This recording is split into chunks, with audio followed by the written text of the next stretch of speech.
हफ्ता 32 में खुशामदीद। आपके बच्चे का साइज अब एक तरबूज के बराबर है और उसका वजन तकरीबन 4 पाउंड जितना है। उसके नन्हे नन्हे नाखून अब इतने बड़े हो चुके हैं कि वो उंगलियों की पोरों से भी बाहर नजर आते हुए महसूस होते हैं और अब वो अपने लेबर पेन्स के लिए तैयारी के लिए अपने सर के बल आपके जिस्म के अंदर आ चुका है। इस दौरान में आपको ऐसा लगेगा कि एक दिन आपकी छाती, आपके टांगों पे और आपके पेट पे बहुत ज़्यादा वाज़े स्ट्रेच लाइंस नज़र आ रही हैं। इसकी एक वजह तो ये होती है कि आपका बच्चा बहुत तेज़ी में अपना वज़न बढ़ा रहा होता है, जिसकी वजह से चाहे आपने मॉइस्चराइज कितना भी किया हो या ऑयल लगाया हो और अब तक आप स्ट्रेच मार्क से बची रही हो, लेकिन अब वो वक्त है कि अब अपने बच्चे के बढ़ते हुए तेज़ी से वज़न की वजह से आपको ये निशान बहुत ज़्यादा वाज़े नज़र आएंगे। मगर बेफिक्र रहें, जैसे आपका हमल ख़त्म होता है तो ये गुलाबी या जामनी लाइनें सिर्फ एक सिल्वर बारीक लाइनों की सूरत में ही रह जाएंगी। बहुत सी ख़वातीन को पूरे हमल के दौरान सर भारी रहना और चक्कर आने की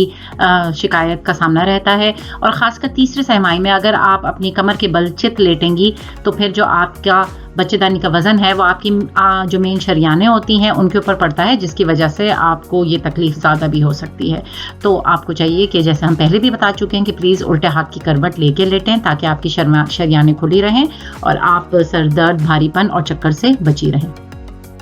एक बहुत अहम बात यह है कि आप ये देखें कि आपके घर के अंदर और आपकी फैमिली के अंदर कौन ऐसा इंसान है जो स्ट्रेसफुल सिचुएशन में जो परेशान कुन हालात में बहुत बेहतर अंदाज में सब चीज़ों को संभाल लेता है, क्योंकि आपको उसी इंसान को अपने साथ दर्दों में अपने साथ हॉस्पिटल लेके जाना चाहिए, क्योंकि वहाँ पर आपके लिए कोई सा भी डिसीजन लेने में या फिर आपको खुद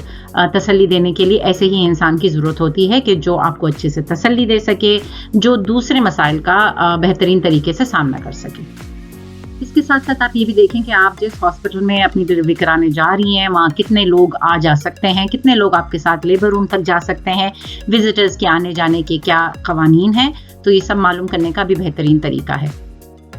क्या आपने एपिजियोटमी के बारे में सुना है? ये एपिजियोटमी के ऊपर कोई रिसर्चेज अभी तक की हैं? क्योंकि बहुत दफ़ा पहली दफ़ा माँ बनने वाली औरतों को एपिजियोटमी डॉक्टर को लगानी पड़ती है। ये एक सर्जिकल कट होता है जो आपके पेरिनियम में या आपके बच्चे पैदा होने वाली जगह पे लगाया जाता है ताकि बच्चे के सर को आने को ज़्यादा जगह मिल सके।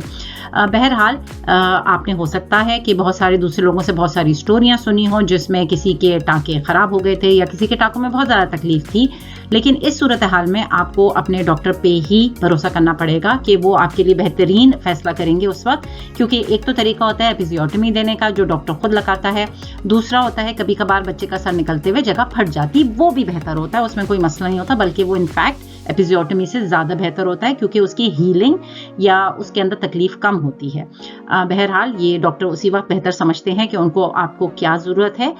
दूसरी एक चीज़ होती है पेरिनल मसाज। हो सकता है आप पेरिनल मसाज अगर पहले से अपना करने की कोशिश करें तो आपको ना टेयर आए और ना ही आपको एपिजियोटमी की ज़रूरत पड़े। बहरहाल मुबारक हो, आप एक बहुत अजीम माँ बनने वाली हैं।